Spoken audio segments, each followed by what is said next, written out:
What's up, guys? This is Aaron Mattoon here, and this is the Blackmask Wrestle Review.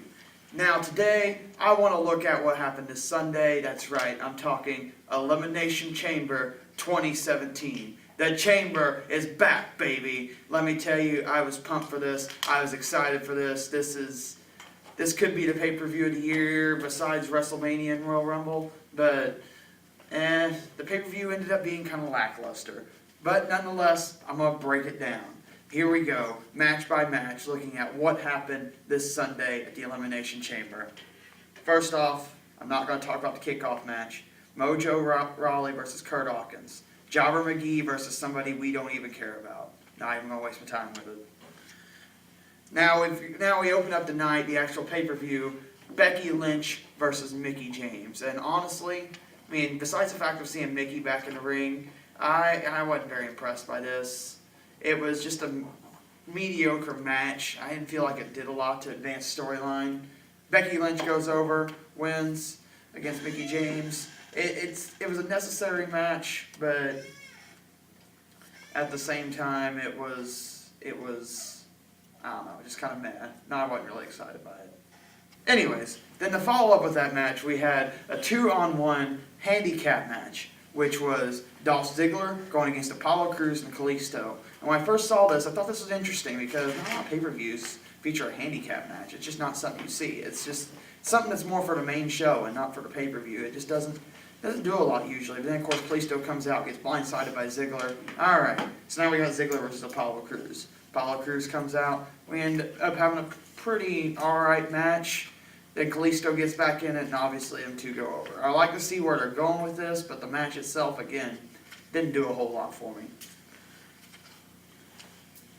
Then we had Nikki Bella versus Natalya. Now, this is the second of what will be 3 women's matches on this card, which I thought was an interesting decision to start with. And again, it's very similar to Becky Lynch and Mickie James. Very lackluster, not a lot of... It's better. It was a little bit better, but it just wasn't... It wasn't all that exciting. Didn't do a whole lot. For a pay-per-view quality match, I just don't see it. It's kind of like the other matches so far. Granted, this is just the first hour of the pay-per-view. Gets better from here, but I just don't see it as a pay-per-view match like whoever in creative thought it was. But me and WWE creative don't usually agree, so that's nothing new. Then we had the SmackDown Tag Team Championship Turmoil match. Now this is where the pay-per-view started to turn around for me because this matchup was actually interesting. I haven't really seen a setup like this. It was new to me. So, I mean, it was pretty fun to watch. The only thing I didn't like is they threw American Alpha, your champions, in the middle of it. I feel like if you're going to book something like that, you need to have your champions either start out or come in at the end.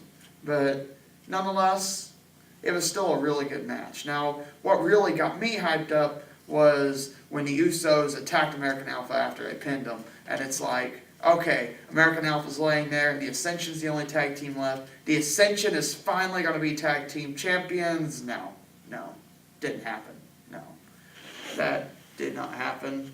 The Ascension gets beat by beat down American Alpha, making them look as weak as possible. I've always thought the WWE could better utilize the Ascension, but there's a lot of tag teams on SmackDown they can better utilize. The Ascension, Breezango, Vaudevillains, Heath Slater and Rhino. Even though they were former tag team champions, they're starting to fall to the wayside now. What I'm saying is there's a lot of tag team talent there. SmackDown's just kind of letting it go to the wasteland. And then we've got a match coming up. We had the match coming up: Luke Harper versus Randy Orton. Now I thought this was interesting because this was a really, really good match. Not quite the 5-star Cena versus AJ Styles we saw at Rumble, but it was a really good match. And what I like about it is really what I've liked about Randy Orton being a part of the Wyatt family. You have Randy Orton join the Wyatt family, and now all of a sudden we're starting to care about Bray Wyatt again, which I'll get to later on in the video, and Luke Harper. Fans actually care who Luke Harper is. Luke Harper is a former Intercontinental Champion. And nobody really cares because nobody really cares about Luke Harper. This match, I think, is starting to turn it around. This rivalry is starting to turn that around. Fans actually care and cheer for Luke Harper again, and that's pretty awesome. If you can't get behind somebody who's fallen to the wayside, coming back and actually being relevant again, I just don't think wrestling's for you. And now we've got the SmackDown Women's Championship match. This is the one women's match that I think should have happened, and the one women's match that definitely needed to be on the card, and it showed in the match. Alexa Bliss versus Naomi Women's Championship. Now, I've been digging Alexa Bliss as champion, not gonna lie, and she showed how awesome she can be in this match. Her and Naomi both put on a really awesome match. Loved watching it, but the best part of it was the payoff. Naomi's finally your SmackDown Women's Champion. It's been a long time coming. She's needed a women's title reign, and it's finally happened. And then the highlight of the night, of course, is the Elimination Chamber match itself. Now, granted, I was a little disappointed by the new chamber at first, not gonna lie. The new modified chamber, granted it was necessary, but it just wasn't as impressive as the old chamber was, in my opinion. I honestly thought at first I was going to be disappointed, but then the match started with John Cena versus AJ Styles, everybody else in the pods, and it started to pick up. I mean, you see John Cena hit that Canadian Destroyer, and you're like, holy crap. And, yeah.